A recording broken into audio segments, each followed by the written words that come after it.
Сәлеметсіздер ме, құрметті студенттер, менің есімім Ермек Байбек Аманжолұлы. Анатомия және физиология пәні бойынша дәрісіміздің тақырыбы ішкі сөлініс бездері. Дәрісіміздің жоспары, дәрісіміздің мақсаты студенттерге ішкі сөлініс бездерінің қалыпты физиологиясын таныстыру, гормон және гормондардың жіктелу жүйелеу, ішкі сөлініс бездерінің физиологиялық ерекшеліктерін топтау. Адам ағзасындағы барлық қызметтері жүйелік гуморалдық механизмдермен, яғни гормоналдық жүйемен реттеледі. Гуморалдық реттелу қан арқылы іске асады. Гуморалдық реттелудің келесі факторларын қарастырамыз. Бұл гормондар, биологиялық белсенді заттар және медиаторлар. Ішкі сөлініс бездері, яғни эндокриндік бездер деп келесі бездерді атаймыз. Яғни бұл латын тілінен аударғанда эндон ішкі, крино бөлемін деген мағынаны білдіреді. Гормондардың тікелей ішкі орта сұйықтығына бөледі. Эндокриндік бездер қатарына гипофиз, эпифиз, қалқанша маңы безі, айырша без, бүйрек үсті безі, ұйқы және жыныс бездер жататын болса, сонымен қатар гипоталамус, плацентаны да қарастырамыз. Ішкі сөлініс бездері жалпы өз кезегінде гипоталамус, яғни релизинг гормондардың вазопрессин және окситоциндердің реттелуімен жүзеге асырады. Гипоталамус пен гипофиз бұл өз кезегінде гипоталама гипофизарлық жүйені құрап, өз кезегінде ағзадағы барлық ішкі сөлініс бездерінің функциясын, яғни қызметін реттейді екен. Ішкі сөлініс бездерінің ерекшеліктері. Біріншіден, өзектері болмайды, өздерінің сөлін тікелей қанға немесе лимфаға бөледі. Мөлшерлері кішкентай, қан тамырларымен және жүйкемен жақсы қамтылған. Гормондардың жіктелуі. Химиялық құрам бойынша оларды біз стероидтық, амин қышқылдарының туындылары, белоктық, пептидтік гормондар деп ажыратамыз. Әсерінің бағыты бойынша анаболиттік және катаболиттік болып жіктеледі. Қызметі бойынша гормондарды эффекторлық, троптық, гипоталамус гормондар деп ажыратамыз. Гормондардың 7 физиологиялық қасиетін білеміз. Біріншіден, жоғары биологиялық белсенділік, дистанттық әсер көрсетуі, тез және қысқа әсер етуі, тез бұзылуы және организмде жинақталмауы, тек қызметке ғана емес, сондай құрылымға әсер етуі, түрлік арнайылығының болуы, ферменттік белсенділігінің болмауы болып табылады. Гормондардың 4 әсер ету типін ажыратамыз.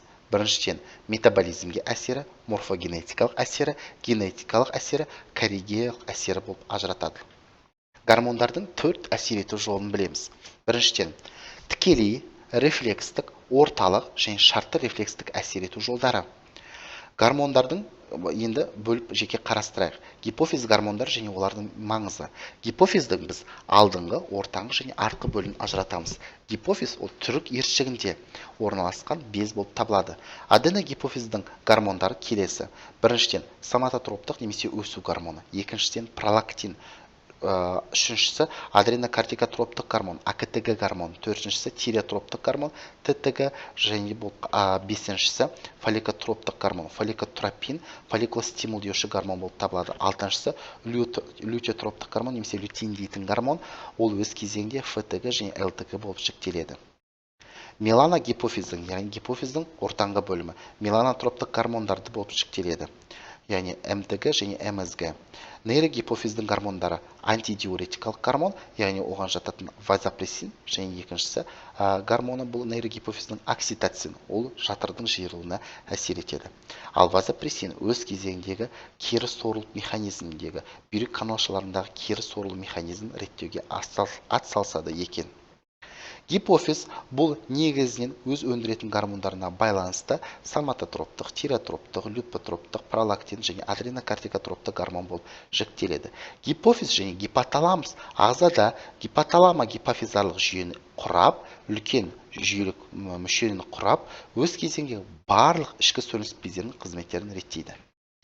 Гипоталама гипофизарлық жүйенің әсер ету механизмі. Гипоталамуста өндірілген релизинг факторлар, либериндер және статиндер, яғни ынталандырушы және тежеушілер өз кезегінде гипофизге әсер ете отырып, ол троптық гормондардың нысана гормондарға әсер ету арқылы нысана бездерге әсер етіп, ол өз кезегіндегі нысана бездік гормондарға фидбэк механизмі, яғни кері айналып соғу механизмі арқылы іске асады. Гипоталама және гипофизарлық жүйе бұл симпатикалық және парасимпатикалық жүйке жүйесінің бақылауымен жүзеге асады. бүйрек үсті бездері өзінің негізінен адам ағзасындағы өте маңызды құрылымдық физиологиялық қызметтерді атқарады. Бүйрек үсті бездері екі бүйректің жоғарғы бөлімінде орналасады. Ол өз кезегінде қыртысты қабаты және мыйлы қабаттан тұрады. Қыртысты қабатынан өндірілетін гормондар адреналин және норадреналин болатын болса, мыйлы қабатында өндірілетін гормондарды минералокортикоидтар, жыныстық гормондар және глюкокортикоидтар болып жіктеледі.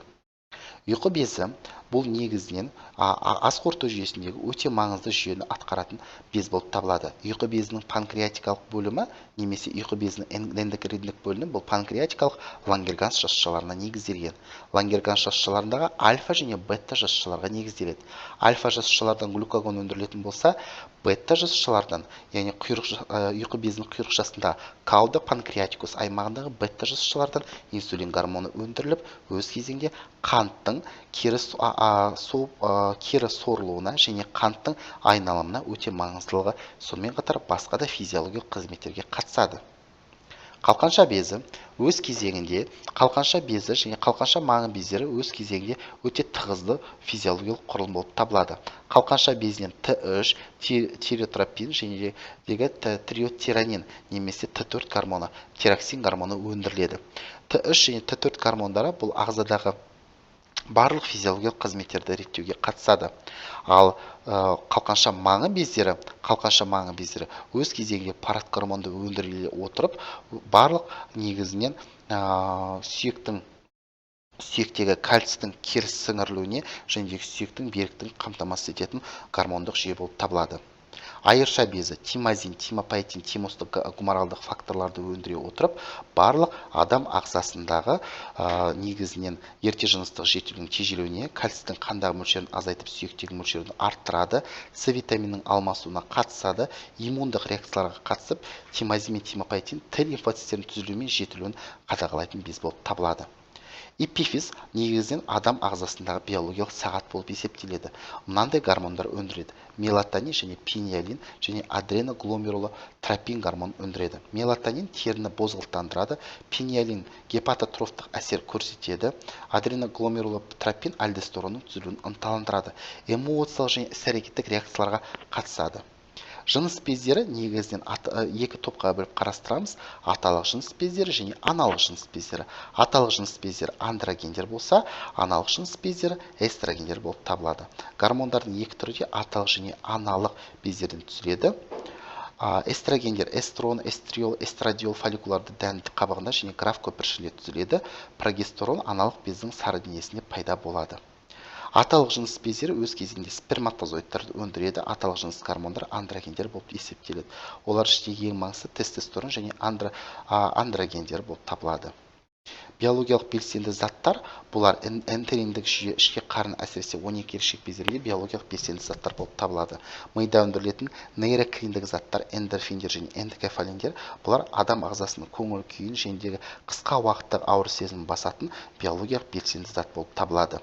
Сонымен қатар изокриндік және аутокриндік әсерлік гормоналдық ұсақ апосистемалық жүйелік гормон тәріздес заттарды ажыратамыз. Осы біздің дәрісіміз бойынша қосымша пайдаланатын әдебиеттеріңіздің тізімі, осы кітаптардан қосымша ақпараттарды алсаңыздар болады. Назарларыңызға көп рахмет, сау болыңыздар.